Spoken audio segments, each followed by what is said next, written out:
خواب میں اللہ تعالیٰ کی زیارت کرنا۔ حضرت دانیال رحمۃ اللہ علیہ فرماتے ہیں کہ جو بندہ مومن خدائے تعالیٰ کو خواب میں بے چون و بے چگون دیکھتا ہے تو یہ اس امر کی دلیل ہے کہ اس سے اللہ تعالیٰ کا دیدار نصیب ہوگا اور اس شخص کی سب مرادیں بر آئیں گی۔ حضرت ابن سیرین رحمۃ اللہ علیہ فرماتے ہیں اگر کسی کو خواب آئے کہ خدائے تعالیٰ اس سے راز کی بات کرتا ہے تو اس امر کی دلیل ہے کہ وہ آدمی اللہ تعالیٰ کے نزدیک بزرگی والا ہے۔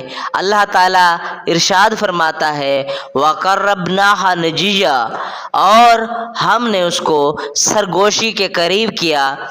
حضرت جابر مغربی رحمۃ اللہ علیہ فرماتے ہیں کہ اگر کسی شخص کو خواب میں اللہ تعالیٰ کسی شہر یا کسی گاؤں کے اندر نظر آئے تو اس امر کی دلیل ہے کہ وہاں کے نیک آدمیوں کو عزت و بزرگی اور بلند مرتبہ ملے گا اور اس مقام سے ظلم دور ہو جائے گا۔